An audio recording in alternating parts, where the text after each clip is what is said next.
नमस्कार। आज मैं सिंह लगन की कुंडली का अध्ययन करूंगा। बड़ी ज़बरदस्त कुंडली है। चूंकि सिंह लगन के व्यक्ति कैसे होते हैं, चूंकि यहाँ पर 5 लिखा हुआ है तो ये सिंह राशि आ रहा है, तो यहाँ पर से लगन जस्टिफाई होता है। ऐसे व्यक्ति बड़े ज़िद्दी प्रवृत्ति के होते हैं। ऐसे व्यक्ति अपने हिसाब से चलते हैं, थोड़े गुस्सैल प्रवृत्ति के भी हो जाते हैं। और सिंह लगन वाले व्यक्ति बड़े पराक्रमी भी होते हैं। जीवन पर तरक्की को प्राप्त करने के लिए ये हमेशा समर्पित रहते हैं। और ऐसे व्यक्ति जीवन में बड़ी सफलता को भी प्राप्त करते हैं, जो कि एक बहुत महत्वपूर्ण लगन होता है ये। तो कुंडली में पहले लगन का महत्व था, तो उसको देखना बहुत ज़रूरी है। इस कुंडली के हिसाब से तुला राशि आ रही है। अब इस कुंडली में, किसी भी कुंडली में 2 टाइप के ग्रह होते हैं, एक योग कारक, एक मारक। एक आपका दोस्त ग्रह, एक आपका दुश्मन ग्रह। दोस्त ग्रह जो आपके लिए शुभ परिणाम देता है, और दुश्मन ग्रह जो आपके लिए शुभ परिणाम देता है। तो इस कुंडली में भी 2 ग्रह होंगे, दोस्त और दुश्मन, जिसको हम दोस्त ग्रह को योग कारक कहते हैं, दुश्मन ग्रह को मारक कहते हैं। और कुंडली में 2 टाइप के और ग्रह होते हैं, एक वक्री, एक अस्त का। तो अस्त कहने से ही समझ में आता है कि सूर्य अस्त हो रहा है, मतलब सूर्य का प्रकाश अब आपको मिलना नहीं है। वैसे ही कोई ग्रह अगर अस्त का हो जाए तो वो डिपेंड करता है कि वो आपकी कुंडली में, अगर आपका दुश्मन ग्रह अस्त का होगा तो उसके दुष्परिणाम आपको जीवन पर नहीं आएंगे। अगर आपका दोस्त ग्रह अस्त का होगा तो उसके आपको शुभ परिणाम जीवन पर नहीं आएंगे। तो दुश्मन ग्रह अगर अस्त का है तो उसके लिए कोई उपाय नहीं करते, एज इट इज छोड़ देते हैं। अगर दोस्त ग्रह अस्त का है तो उसके लिए हम रेमेडी करते हैं, ताकि उसका आपको अच्छा परिणाम बना रहे, आता रहे। अब इस कुंडली में ये बात मैं इसलिए कह रहा हूं, मंगल अस्त का है, मंगल अस्त का है, और बुध भी अस्त का है, वक्री भी है। तो यहां पर अस्त का ही माना जाएगा। शुक्र भी अस्त का है। 3 ग्रह अस्त के हैं। अब निर्भर करता है कि ये 3 ग्रह में से कितने योग कारक और कितने मारक हैं। तो अगर योग कारक हुए तो एक को एक्टिवेट करने के लिए उपाय करना है, मारक हुए तो उपाय नहीं करना, क्योंकि अस्त के वजह से फल में कमी आती है, बल में कमी आती है। जितना फल मिलना चाहिए उस प्रकार का फल जीवन पर नहीं मिल पाता। अब तीसरी महत्वपूर्ण बात, अब बल पर विचार करना बहुत जरूरी है। सूर्य 23 डिग्री पर बैठा है, युवा अवस्था के आसपास है। 10 से 20 डिग्री के बीच का ग्रह युवा अवस्था में होता है। अब युवा अवस्था में ज्यादा कार्य कर पाते हैं। तो सूर्य 23 डिग्री पर है, तो इस केस में जातक को 80% सूर्य का परिणाम मिलेगा। चंद्रमा 0 डिग्री पर है तो 10-12% परिणाम मिलेगा। 0 डिग्री पर कोई ग्रह कितना फल दे पाएगा। मंगल 21 डिग्री पर है, 100% मिलेगा, लेकिन अस्त के एक्टिवेशन को, अस्त को खत्म करने के बाद। बुध 19 डिग्री पर है, 100% फल देगा। गुरु 7 डिग्री पर है, ये भी लगभग 100% देगा। शुक्र 1 डिग्री पर अस्त का, इसके परिणाम बहुत अच्छे नहीं मिलेंगे। शनि 3 डिग्री पर है, इसका वही 10-20%। राहु और केतु 1 डिग्री पर, इसके भी कोई खास परिणाम या दुष्परिणाम नहीं मिलेंगे। अब हम आगे विचार करेंगे विशेष रूप से फलादेश पर। यह आपको ज़्यादा चीज़ क्लियर कर देगा। सिंह लगन के बारे में मैंने बता ही दिया। सूर्य मिथुन राशि में स्थित है। सूर्य कहाँ बैठा है? सूर्य बैठा तीसरे मिथुन राशि में 11वें घर में। पहले घर लग्नेश, रूप रक्त सुंदरता, जॉब प्रोफेशन का मालिक होके ये 11वें घर में बैठा है, तो बहुत बड़े राजयोग कारक स्थिति में बैठा है। इस प्रकार सूर्य जातक को बहुत बड़ा सम्मान प्राप्त कराता है, बहुत बड़ी प्रतिष्ठा देता है। अचानक ऐसे जीवन पर धन लाभ होता है। बड़े पदाधिकारी के रूप में ऐसे व्यक्ति को हम जरूर देख सकते हैं। तो सूर्य बड़ी अच्छी स्थिति में है। अब चंद्रमा विचार करेंगे।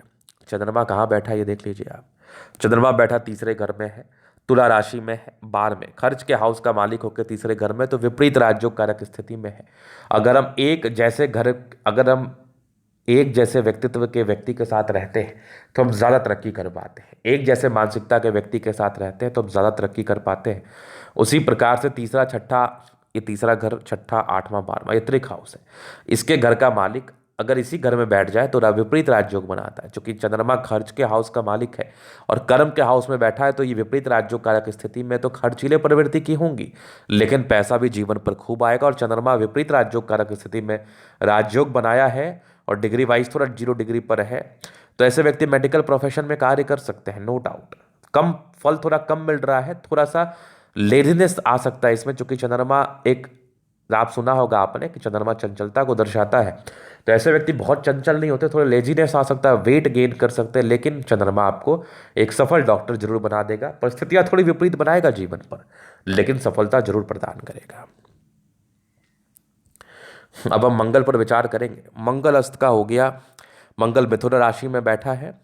मंगल शत्रु राशि में, नवमे चौथे घर का स्वामी कुंडली में, भाग्य स्थान का मालिक होके, माता के सुख का मालिक होके, गाड़ी मकान वाहन के सुख का मालिक होके लाभ भाव में बैठा है, तो बड़ी अच्छी स्थिति में बैठा है, डिग्री वाइज भी बली है। बस इसके लिए एक मूंगा रत्न आप इनको पहना दीजिए, चूंकि भाग्य का रत्न मूंगा रत्न होगा, मंगल का एक्टिवेशन वहीं से स्टार्ट हो जाएगा।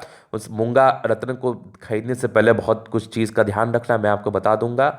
मूंगा रत्न पहनने के साथ ही इनके जीवन पर जो वो लेजीनेस है वो खत्म होते हुए नजर आएगा और एक्टिवनेस शुरू हो जाएगा और भाग्य भी प्रबल हो जाएगा। जीवन पर सफलता के एक मार्ग जरूर खुल जाएंगे, जो समस्याएं दिख रही हैं वो खत्म हो जाएंगी। अब पहले तो मंगल के लिए उपाय हो गया जो कि बहुत सार्थक था। अब बुध इनका है अस्त और वक्री का। बुध भी योग कारक है। बुध मिथुन राशि में, स्वराशि अपने ही राशि में 11वां घर लाभ भाव का स्वामी होके और धन भाव का स्वामी होके दूसरे 11वें घर में बैठा है। तो इस परिस्थिति में बुध का एक्टिवेशन होना बहुत जरूरी है। दो फायदा होगा, सूर्य बुध के द्वारा बहुत बड़ा राजयोग बनेगा अगर बुध एक्टिवेशन हुआ तो, बहुत बड़ा राजयोग जिसको हम बुधातित्व राजयोग कहते हैं। और बुध का जैसे एक्टिवेशन शुरू होगा वैसे एनर्जी, समर्पण, पराक्रम हर चीज आ जाएगा। एक पन्ना रत्न बुध के लिए भी धारण करें आप। पन्ना रत्न भी आपके लिए बहुत ज़्यादा लाभकारी रहेगा, एक्सट्रीम लाभकारी रहेगा। और विषम परिस्थिति में मूंगा और पन्ना को साथ में पहन सकते हैं, वो परिस्थितियां आपकी कुंडली में बनी है और आपके लिए बहुत कंपलसरी है वो। क्योंकि बुध के एक्टिवेशन के बाद आप पढ़ाई लिखाई बहुत तीव्र गति से करने वाली है, जीवन पर आगे बढ़ने वाली है, नो डाउट। 19 डिग्री पर बैठा है, गजब का फल देगा। अब हम बात करेंगे बृहस्पति पर। दूसरे वृषभ राशि में है, शत्रु राशि में, 5वें घर का स्वामी, 8वें घर का स्वामी 10वें में है। चूंकि डिग्री वाइज बली है तो लेस कंपलसरी है, लेकिन पुखराज रत्न भी पहना जा सकता है, बेनिफिट ही आएगा इसका। लेकिन कोई खास भी इंपॉर्टेंट नहीं है कि पहनना ही चाहिए, पहनने के बाद बेहतर ही रहेगा। तो मैं आपको पर्सनली बता दूंगा कि दो रत्न कौन सा बेहतर रहेगा उसका चुनाव करके। तो बृहस्पति भी बढ़िया है, उच्चतम कैरियर होता है, उच्चतम मान सम्मान मिलता है, शादी के बाद की भाग्य होते, कहाँ दिक्कत है। शुक्र और बृहस्पति का गजब का राजयोग 10वें भाव में बनाए, प्रॉपर लग्जरियस लाइफ रहेगी, प्रॉपर लग्जरियस। शुक्र भी आपका कर्क राशि में है, 10वें घर कैरियर के स्थान का स्वामी होकर कैरियर के स्थान में बैठा है, क्या चाहिए। नहीं सॉरी, शुक्र आपका 12वें घर, शुक्र आपका कर्क राशि में, शत्रु राशि में, 10वें और तीसरे घर का स्वामी 12वें में, थोड़ा गड़बड़ स्थिति में है। अब इसको एक्टिवेशन देने की आवश्यकता नहीं है, ऐसे ही अस्त की अवस्था में है, या अगर आप इसको एक्टिवेशन देंगी तो ये कहीं ना कहीं गलत हाउस में बैठा है, तो ये आपके लिए लाभकारी नहीं खर्चकारी रहेगा। तो इसके लिए एक्टिवेशन प्राप्त किया, इसके लिए उपाय करने की आवश्यकता नहीं है। शनि आपका 6ठे और 7वें घर का स्वामी है, 10वें बैठा है। शनि बहुत ही अच्छी स्थिति में है, शनि डिग्री वाइज भी ठीक है, तो इस हिसाब से उच्चतम गाड़ी मकान वाहन का सुख मिलेगा, घर अच्छा रहेगा, कहीं कोई दिक्कत वाली बात नहीं है, कहीं कोई समस्या वाली बात नहीं है। राहु को भी बल देने की आवश्यकता नहीं, 1 डिग्री पर है, नहीं तो ये बड़ा दुष्परिणाम देता।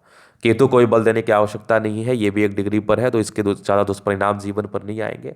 वैसे 6ठे भाव का केतु जो है ना मेहनत कराता है, राहु 12वें भाव का थोड़ा टेंशन दे देगा, शुक्र के साथ है ना, कैरियर में ग्रहण लगा देगा, ग्रहण दोष बना लेगा। क्योंकि ये बली नहीं है और शुक्र भी बली नहीं है, तो कोई खास दिक्कत नहीं होगा। इसको बल देने के बाद दिक्कत है, जो 2 उपाय दिया उसको आप कर लीजिए, इसके उपरांत कुछ करने की आवश्यकता नहीं है। अभी मैं दशा का बात कर लेता हूँ, कौन सा दशा चल रहा है। गुरु की महादशा चल रही है आपकी, और गुरु की महादशा कब से स्टार्ट हुई, 2021 7वें महीने के बाद, तो बढ़िया समय से गुजर रही है आप। जो 2 उपाय दिया वो आप कर लीजिए, दिक्कत नहीं रहेगा। गुरु की पूरी जो महादशा है 2037 तक, ये बेहतर रहेगा आपका।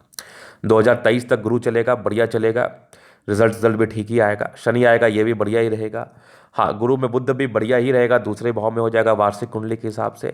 2028 से 29 ये एक गड़बड़ समय है, फिर 29 से 32 थोड़ा सा चैलेंजेस वाला समय रहेगा। अब बहुत अच्छा नहीं, बहुत खराब भी नहीं। हाँ, सूर्य बढ़िया रहेगा, फिर आपका चंद्रमा बढ़िया रहेगा, मंगल बढ़िया रहेगा, राहु ठीक रहेगा। ये एक जो समय है ना 2028 से 29 गड़बड़ समय है, और 29 के बाद 32 तक थोड़ा सा चैलेंजेस अप डाउन बना रहेगा। तो जो उपाय दिया वो आपको पर्सनली बता दूंगा। धन्यवाद।